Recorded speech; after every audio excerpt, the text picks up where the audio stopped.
Hi friends, log on to my website fastbeam.com and talk to me on the forums. Also, don't forget to follow me on Instagram. Hi guys and welcome to another vlog. I am riding the BMW G310 GS, and straight away it doesn't look like a 300cc motorcycle now, does it?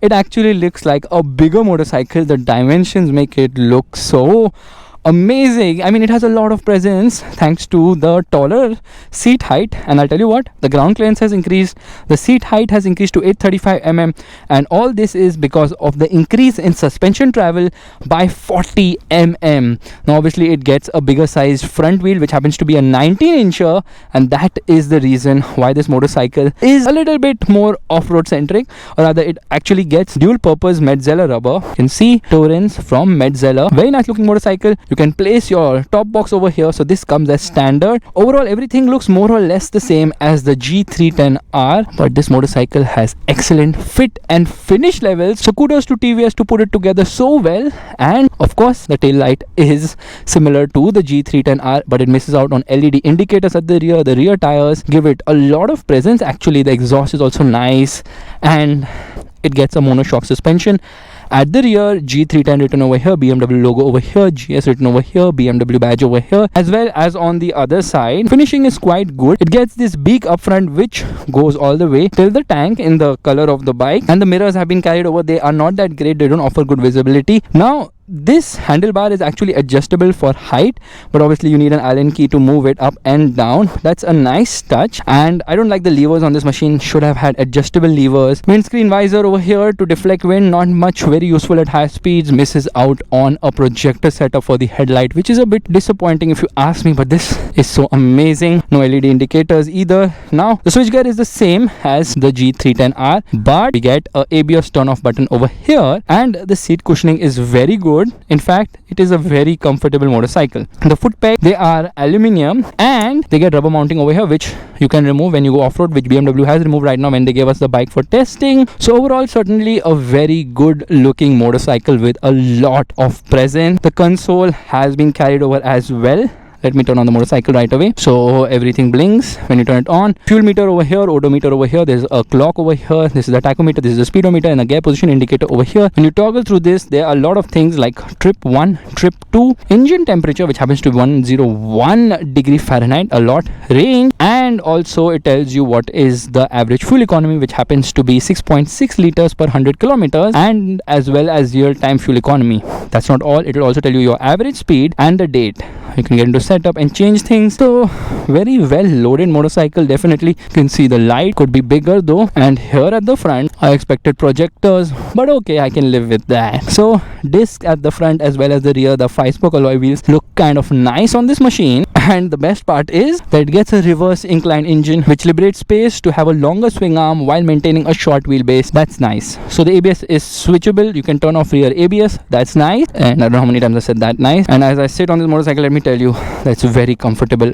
On is nice, could have been better though, and yeah, the suspension is on the softer side. Now let's turn on this motorcycle. Yep, and right now I can see there is a sort of a big climb up, but I've stalled the motorcycle. You are so pathetic at this, Faisal. I'm so sorry. Actually the clutch now, it bites very sharply, so that's the problem. But hey, no problem, here we go. Yep, not a problem at all. And as I get down, getting onto the revs, and here we go. Performance is good. It is pretty fast actually, but then everything is the same as its sibling, the G310R.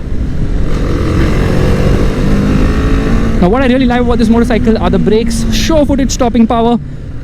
Yeah, look at the stopping power. I mean, feel it, it's really good. Now in first gear, I'm gonna launch this motorcycle, and here we go. First gear 56, second gear 83, doing 102 in third, and it actually feels quite good around the corners, which is surprising considering this actually weighs more than the G310R. Yes, it feels slightly soggy through the corners, but for the most part of it, I am quite impressed with this machine. I mean, it's obviously not as agile as the G310R, which feels more sure-footed around corners. But these Metzeler tires do offer good amount of grip. A little bit more effort taking a U-turn on this motorcycle when compared to the G310R, and due to the suspension travel, or rather the softer suspension now, this motorcycle doesn't feel as sure-footed around corners. But the good thing is the ride quality is just phenomenal. It actually absorbs almost anything in its stride. That's how good the ride quality of this motorcycle is.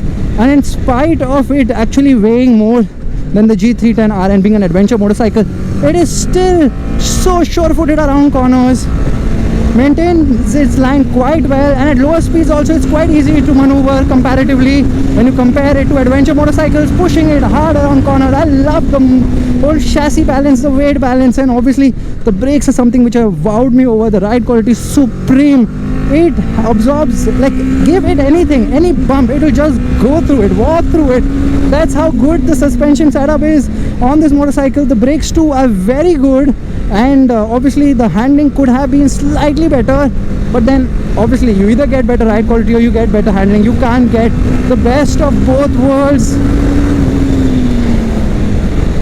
The gearbox offers really smooth shift. The clutch, although light, it just has too sensitive of a point wherein it just bites off quickly, and that's why it stalls if you don't take it properly and just ride it anywhere. It just goes so well. That's really what impresses on this motorcycle. Now this engine is the same 13cc single cylinder motor, which produces 34 PS of power and 28 Newton meters of torque. Good amount of performance. Low end is very good, mid-range is strong, and it starts buzzing and vibrating in the top end. So post 7000 RPM you can feel the buzz on the pegs as well as the handlebars, which is fine because it's a single cylinder and that's all you can expect from it. So should you buy a G310G as well? Definitely yes. For 60,000 more you get way more than what the G310R offers, and this bike doesn't have much competition as such. The real competition comes from the Kawasaki Versys 300, but the real competition will come from the KTM 390 Adventure. Until it's launched in the market, well, this GS is going to sell well, and that's the reason why majority of the G310 sales are coming from this GS motorcycle. It just feels like a big bike. It also, rides like a big bike, and there's ample amount of performance, and the performance is very usable. It will not scare you off. I actually love this motorcycle, but then I say that about every particular motorcycle I ride, and I'm just a jerk. So guys, that was enough of bashing my own self. Let me stop here and go for a launch. Here we go. Sounds good and boomy. There's a shift light over here.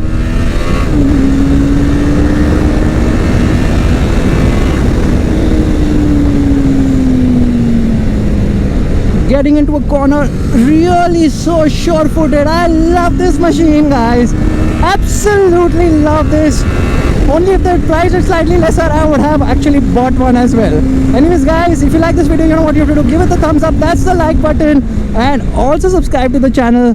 I will see you in the next video real soon. Bye bye. I can't get enough of stopping and launching this motorcycle. Here we go. Yeah baby, nose dive under heavy braking because of the softer suspension setup, but for the most part this is a lovely machine. Didn't you already say bye, Faisal? Why are you still talking? Well, I don't know, I just love a BMW, whether it's 2 wheels or 4. Balance is really very nice. Bye bye.